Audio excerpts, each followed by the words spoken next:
social media services by Mashable Right. a year ago or something. Right. So this is pretty good. They've been doing it for a long time, and they have really shown that they care.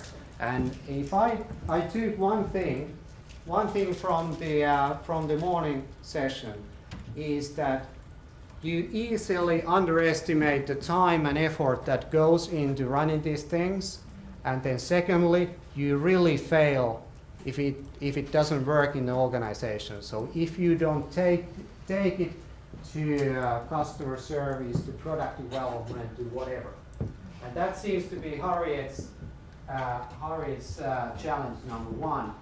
And if these things are started in marketing, as they in many cases, so I guess many of you work in marketing. How many works in marketing? Right. So if we go and say that, okay, we start the product development community, and then we just started and it's a great idea, and then suddenly it's like, okay, your customer service people kind of like, what the hell's going on? We have 150 ideas and money for one. So what do we do? So without feedback or without any mechanism, this is really waste of time, and you are giving a promise to people outside that you can't keep, and it's really bad. And I've been thinking about it a lot, because we've been thinking for our little company that we do this kind of thing, and then so how do we communicate internally? So I think what you need to do this kind of community externally, so that you collect the ideas, and you need to do the same thing internally. So you use the same things internally, really engage all the people.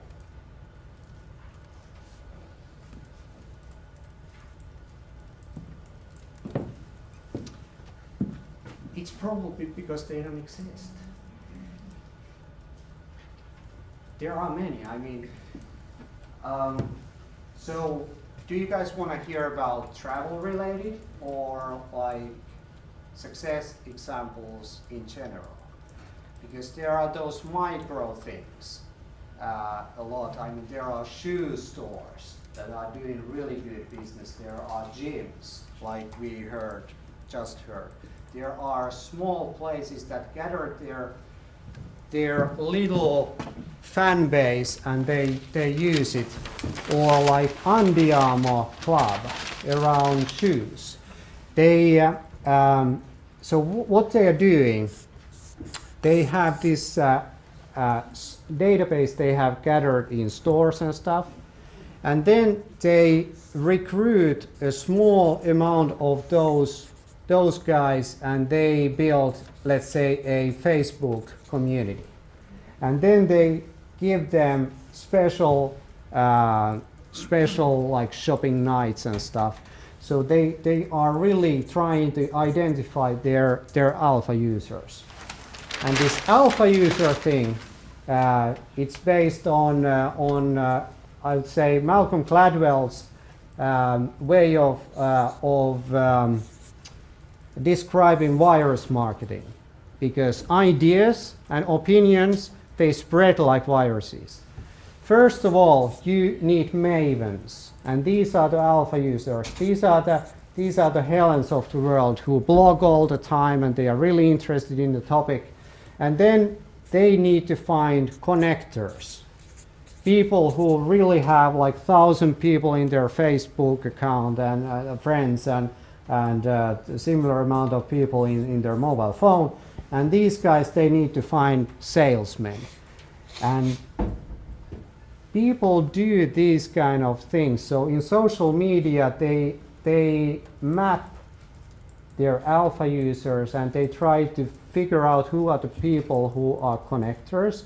And then they probably throw an event, like Nike does this a lot. They try to find people who they invite to the party, and they give away their products, because these guys are connectors, and they kind of spread the virus. And there are, believe me, there there are examples in Finland, people doing this in small scale. I'm sure the post-seminar thing will be to throw these kind of examples on the social media. Community as a service extension. I personally love this Kilroy thing. Came across to it when a friend of mine was in a long trip, so a sabbatical, 3 months, doing Australia and New Zealand. And she started an own blog. So I think you can easily bake the cost of running this kind of thing into the prices of the tickets or the package. So basically, you give something more. You do the travel, but you enable them to share, because I personally feel that sharing the experience is almost as important as being there. I mean, those of you who go and see, let's say, a big football match, and you probably at some point you take your, if it's a good match like Finland, Germany, 3-3, if I remember right. And I was trying to use my mobile phone and send photos, I'm here, and it's really exciting, and you can't, because everybody is doing the same thing. People are actually using their mobile phones so much that they can't follow the match. Every time I tried to send a bloody message, somebody scored. I was really pissed. So, but people really share. And therefore, if you can give them something more, like extend their travel, I personally think this is great. So my congratulations to Kilroy. Anybody from creators? No. They don't need to sit here because they're doing this.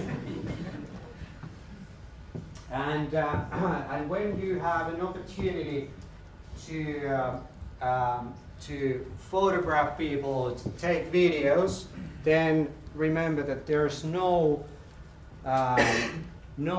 stronger driver than an own photograph.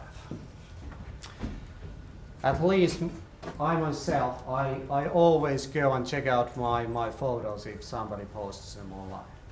After big wheel, of course. That's horrible. You know the feeling when there's like all the big wheel photos are on internet. Post-event momentum. And then, well, you asked how to make money out of it.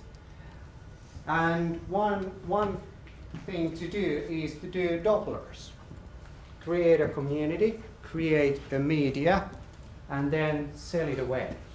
Because I think that what you will probably do in the future, and what I see media doing, so like Olivia Lehti, they acquired the blog, right? So when somebody creates media, for some people, it's a good option to actually buy the thing and not try to do something from scratch. So you can be there, or you can even buy the thing and then be the owner of the thing. So Juha is probably doing a calculation right now. So Tripsay. Excel money, yes. That's right. So the value of Tripsay just went up because I was in the seminar. So one way of looking at it, and honestly, I've been in software sales in the past as well. And well, before I go there, hold it thought. So affiliate marketing, you probably know how it works. So you buy advertising space in sites that you normally get access to. And what people see, and this is a little bit a long shot, it's not like social media per se as we normally think about it. But it seems like travel is